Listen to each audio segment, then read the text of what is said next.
वक्रतुंड महाकाय सूर्यकोटि समप्रभ निर्विघ्नं कुरु मे देव सर्वकार्येषु सर्वदा।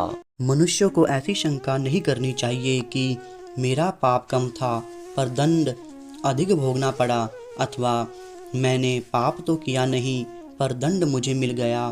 कारण कि यह सर्वज्ञ सर्वसुहृदय सर्वसमर्थ भगवान का विधान है कि पाप से अधिक दंड कोई नहीं भोगता, और जो दंड मिलता है वह किसी न किसी पाप का ही फल होता है। एक सुनी हुई घटना है कि किसी गांव में एक सज्जन रहते थे। उनके घर के सामने एक सुनार का घर था। सुनार के पास सोना आता रहता था और वह गढ़कर देता रहता था। ऐसे वह पैसे कमाता था। एक दिन उसके पास अधिक सोना जमा हो गया। रात्रि में पहरा लगाने वाले सिपाही को इस बात का पता चल गया। उस पहरेदार ने रात्रि में उस सुनार को मार दिया और जिस बक्से में सोना था उसे उठाकर चल दिया। इसी बीच सामने रहने वाले सज्जन लघु शंका के लिए उठकर बाहर आए। उन्होंने पहरेदार को पकड़ लिया कि तू इस बक्से को कैसे ले जा रहा है। पहरेदार ने कहा, तू चुप रह, हल्ला मत कर, इसमें से कुछ तू ले ले और कुछ मैं ले लूँ। सज्जन बोले, मैं कैसे ले लूँ, मैं चोर थोड़े ही हूँ। पहरेदार ने कहा, देख तू समझ जा, मेरी बात मान ले, नहीं तो दुख पाएगा। पर वे सज्जन माने नहीं। तब पहरेदार ने बक्सा नीचे रख दिया और उस सज्जन को पकड़कर जोर से सीटी बजा दी। सीटी सुनते ही और जगह पहरा लगाने वाले सिपाही दौड़कर वहां आ गए। उसने सबसे कहा कि यह इस घर से बक्सा लेकर आया है और मैंने इसको पकड़ लिया है। तब सिपाहियों ने घर में घुसकर देखा कि सुनार मरा पड़ा है। उन्होंने उस सज्जन को पकड़ लिया और राजकीय आदमियों के हवाले कर दिया। जज के सामने बहस हुई तो उस सज्जन ने कहा कि मैंने नहीं मारा है, उस पहरेदार सिपाही ने मारा है। सब सिपाही आपस में मिले हुए थे। उन्होंने कहा कि नहीं, इसी ने मारा है, हमने खुद रात्रि में इसे पकड़ा है। मुकदमा चला। चलते चलते अंत में उस सज्जन के लिए फांसी का हुक्म हुआ। फांसी का हुक्म होते ही उस सज्जन के मुख से निकला, देखो सरासर अन्याय हो रहा है, भगवान के दरबार में कोई न्याय नहीं, मैंने मारा नहीं, मुझे दंड हो और जिसने मारा है वह बेदाग छूट जाए, जुर्माना भी नहीं, ये अन्याय है। जज पर उसके वचनों का असर पड़ा कि वास्तव में यह सच बोल रहा है, इसकी किसी तरह से जांच होनी चाहिए। ऐसा विचार करके उस जज ने एक षड्यंत्र रचा। सुबह होते ही एक आदमी रोता चिल्लाता हुआ आया और बोला, हमारे भाई की हत्या हो गई सरकार, इसकी जांच होनी चाहिए। तब जज ने उसी सिपाही को और कैदी सज्जन को मरे व्यक्ति की लाश उठाकर लाने के लिए भेजा। दोनों उस आदमी के साथ वहां गए जहां लाश पड़ी थी। खाट पर लाश के ऊपर कपड़ा बिछा था, खून बिखरा पड़ा था। दोनों ने उस खाट को उठाया और उठाकर ले चले। साथ का दूसरा आदमी खबर देने के बहाने दौड़कर आगे चला गया।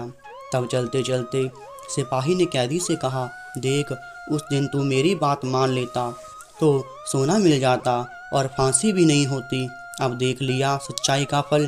कैदी ने कहा, मैंने तो अपना काम सच्चाई का ही किया था, फांसी हो गई तो हो गई, हत्या की तूने और दंड भोगना पड़ा मेरे को, भगवान के यहाँ न्याय नहीं। खाट पर झूठ मूठ मरे हुए के समान पड़ा हुआ आदमी उन दोनों की बातें सुन रहा था। जब जज के सामने खाट रखी देखी तो खून भरे कपड़ों को हटाकर वह उठ खड़ा हुआ और उसने सारी बात जज को बता दी कि रास्ते में सिपाही यह बोला और कैदी यह बोला। यह सुनकर जज को बड़ा आश्चर्य हुआ। सिपाही भी हक्का बक्का रह गया। सिपाही को पकड़कर कैद कर लिया गया, परंतु जज के मन में संतोष नहीं हुआ। उसने कैदी को एकांत में बुलाकर कहा कि इस मामले में तो मैं तुम्हें निर्दोष मानता हूँ, पर सच सच बताओ कि इस जन्म में तुमने कोई हत्या की है क्या? वह बोला, बहुत पहले की घटना है। एक दुष्ट था जो छिपकर मेरे घर मेरी स्त्री के पास आया करता था। मैंने अपनी स्त्री को तथा उसको अलग अलग खूब समझाया पर वह माना नहीं। एक रात वह घर पर था और अचानक मैं आ गया। मेरे को गुस्सा आया हुआ था।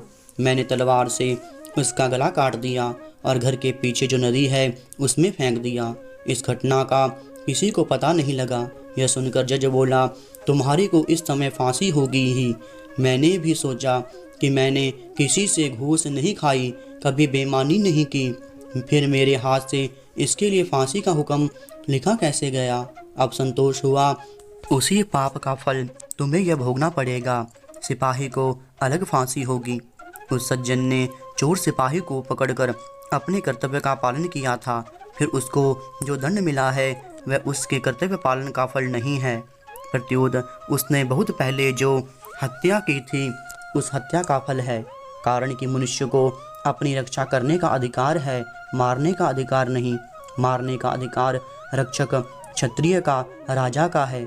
अतः कर्तव्य का पालन करने के कारण उस पाप का फल उसको यहीं मिल गया और परलोक के भयंकर दंड से उसका छुटकारा हो गया।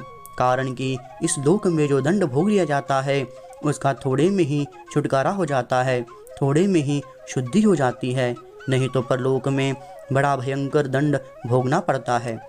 इस कहानी से यह पता लगता है कि मनुष्य के कब किए हुए पाप का फल कब मिलेगा इसका कुछ पता नहीं। भगवान का विधान विचित्र है। जब तक पुराने पुण्य प्रबल रहते हैं तब तक उग्र पाप का फल भी तत्काल नहीं मिलता।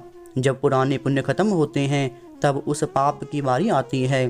पाप का फल तो भोगना ही पड़ता है, चाहे इस जन्म में भोगना पड़े या जन्मांतर में।